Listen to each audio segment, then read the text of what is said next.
សួស្តីទៅដល់បងប្អូនកសិករក្នុងការចិញ្ចឹមសត្វទាំងអស់គ្នាថ្ងៃនេះខ្ញុំមកធ្វើបទបង្ហាញពាក់ព័ន្ធទៅការទៅលើកូនជ្រូកដែលកើតមកបាន3ថ្ងៃយើងត្រូវធ្វើកម្មវិធីអ្វីខ្លះដើម្បីឲ្យកូនជ្រូកយើងមានសុខភាពល្អបាទហើយថ្ងៃនេះគឺខ្ញុំធ្វើនេះកម្មវិធីជាដែកបងប្អូនជាដែកនេះវាមានសារៈប្រយោជន៍ជាច្រើនគាត់ថាខ្ញុំរៀបរាប់សង្ខេបព្រោះវាកូនជ្រូកយើងកើតមកដោយវាមានការស្លេកស្លាំងសដល់យើងចាក់ជាដែកនេះគឺចូលគឺធ្វើឲ្យ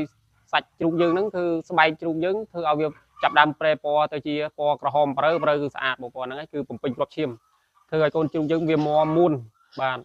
បើសិនតែយើងមិនប្រើតាមកម្មវិធីអស់ហ្នឹងទេយើងមិនអាចចាប់ដែរអីកូនជ្រូកយើងវាស្លេកស្លាំងវាខ្វះប្រូតេអ៊ីនដល់អញ្ចឹងធ្វើឲ្យកូនជ្រូកហ្នឹងយើង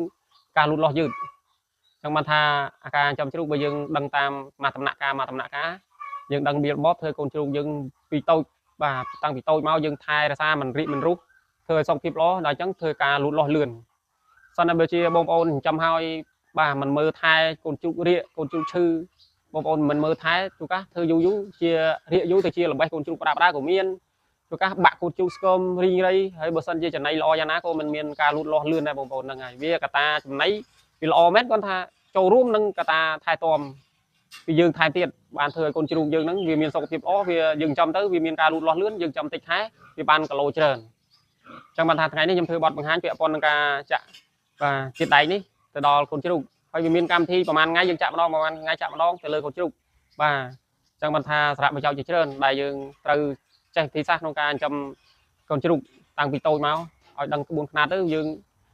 ឲ្យវាមានការលូតលាស់ល្អទៅក៏ធ្វើឲ្យយើងដំណើរការអាជីវកម្មក្នុងការផ្នែកចិញ្ចឹមជ្រូកយើងក៏ដើររលូនទៅខាងមុខសិនបើសិនបងប្អូនអត់មានចែកទេបងប្អូនចិញ្ចឹមមេ1មេ2បាទហេតុអីឡាអួលឈឺលេចឈឺកើតធ្វើឲ្យបងប្អូនចាប់ដើមបាក់ទឹកចិត្តហើយលែងមានទឹកចិត្តចិញ្ចឹមលែងមានទឹកចិត្តថាចង់បង្កើតចង់បរិយទៀតហើយព្រោះហេតុអីបងប្អូនមេតិចកូនតិចហ្នឹងបងប្អូនគុំក្រងមិនបានផងទៅបងប្អូនចិញ្ចឹមលក្ខណៈខ្នាតធំចិញ្ចឹមមិនបានទេអញ្ចឹងបានថាបងប្អូនចង់ចិញ្ចឹមខ្នាតធំទៅបងប្អូនយល់ដឹងពីជ្រូកឲ្យច្បាស់ហើយចាំចិញ្ចឹមបើយើងអត់មានបទពិសោធន៍បងប្អូនចាប់ច្រើនតែហ្មងធ្វើឲ្យដល់មានបញ្ហាខាតបងប្អូនជ្រូកកាន់តែច្រើនគឺប្រាក់គឺគេថាប្រាក់ចំណូលឬក៏ថាប្រាក់បំរុងវាក៏រាប់ម៉ឺនដែរបងប្អូនបាទយើងគិតថាមកត្រង់មិនតិចពាន់ណាបងប្អូនតែច្រើនត្រង់ទៅចូល$1,000អញ្ចឹងបានថាការចិញ្ចឹមជ្រូកចង់ចិញ្ចឹមច្រើនតើយើងមានបទពិសោធន៍ឲ្យបានច្រើនក្នុងការចិញ្ចឹមជ្រូកបាទបើសិនតែយើងចិញ្ចឹមមកត្រង់ពីរត្រង់អីមើលបញ្ហាយើងអត់មានបទពិសោធន៍វាអស់តិចទេថាការគាត់ថាតើបងប្អូនរងរាប់សិបត្រង់ទៅមុខហើយគឺបាទទុនវានឹងក៏រាប់$1,000ដែរអញ្ចឹងត្រូវការប្រុងប្រយ័ត្នមែនទែនក្នុងការផ្នែកការចិញ្ចឹមជ្រូកហើយនេះក៏ខ្ញុំបញ្យល់ពីចាក់ជាដែកនេះបាទហើយនេះបងប្អូននេះចូលថ្មីបើសិនតែយើងទិញយកមកទុកក៏បានដែរយើងទិញចាក់ហើយយើងរកទឹកក្តៅទុក